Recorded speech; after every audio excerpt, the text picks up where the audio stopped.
In today's video, we will be exploring and attempting to explain as simply as possible some of the key ideas that underpin Zizek's philosophies, theories and thoughts, including his critique of ideology, his theory of the subject, his analysis of the relationship between the symbolic and the real, and his views on political action and revolutionary change. Chapter 1. Zizek's critique of ideology. One of the central themes in Zizek's work is his critique of ideology.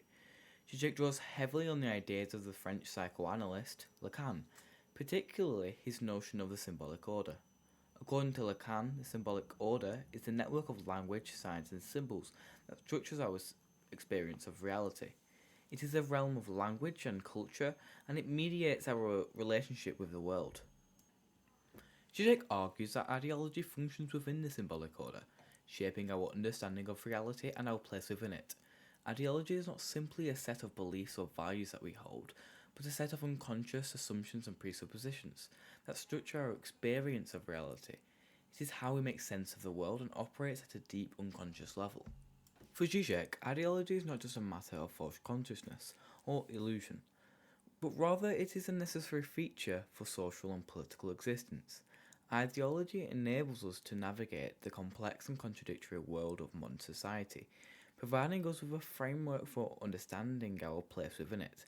However, this very framework also limits our ability to see beyond it, to imagine alternative forms of social organisation and political action.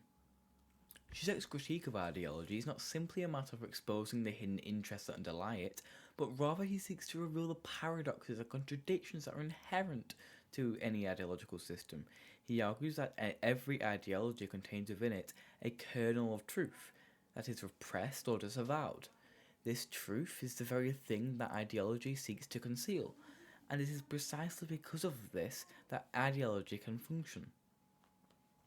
Another key theme in Zizek's work is his theory of the subject.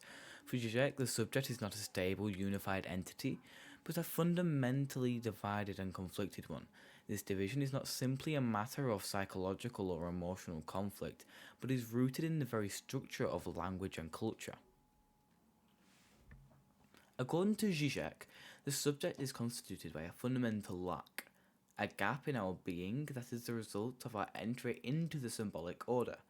This lack is the source of our desire, our drive to fill in the gap and attain a sense of completeness or wholeness. However, this desire is not fully satisfied, and the gap remains, generating a constant sense of anxiety and relentlessness.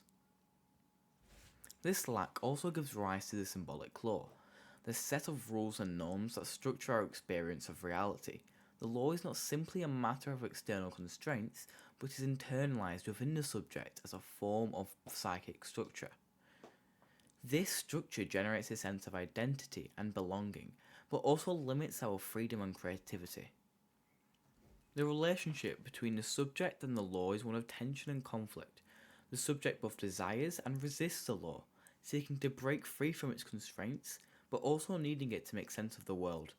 This tension gives rise to the possibility of subversion and resistance, as the subject seeks to break free from the constraints of the symbolic order and asserts its own agency.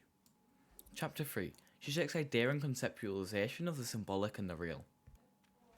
Another important concept in understanding Zizek's thought is the relationship between the symbolic and the real. According to Zizek, the symbolic order creates an illusion of completeness and coherence that masks the underlying reality of incompleteness and contingency.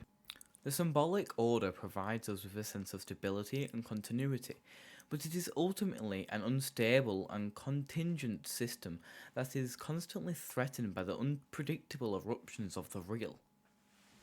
In Zizek's view, the real is that which resists symbolization. It is the raw, chaotic, and unpredictable aspect of reality that eludes our attempts to make sense of it. The real is not simply an absence of meaning or structure, but it is a positive force that disrupts and destabilizes the symbolic order. The real is that which disrupts the illusion of the symbolic and exposes the underlying contradictions and antagonisms of our societies. For Zizek, the task of critical theory is to reveal the gap between the symbolic and the real, to expose the contradictions and inconsistencies that are hidden within the dominant ideologies and cultural narratives. This requires a willingness to confront the unconfrontable and unsettling aspects of our reality, to embrace the uncertainty, contingency of existence, and to challenge the prevailing forms of power and domination. Chapter 4: Political Action and Revolutionary Change. Zizek's analysis of ideology, the subject, and the symbolic order has important implications for his views on political action and revolutionary change. Zizek is critical of traditional Marxist and socialist approach to politics, which he perceives as based on a naive belief of progress and the inevitability of historical change. For Zizek, true political change requires a radical break within the existing symbolic order, a rupture that exposes the underlying antagonisms and contradictions of society. This rupture can only be achieved through a radical act of negation, a refusal of the existing forms of power and domination, and a commitment to the creation of a new social order. However, Zizek is also critical of liberal democratic politics, which he sees as based on a narrow and limited conception of freedom and individualism.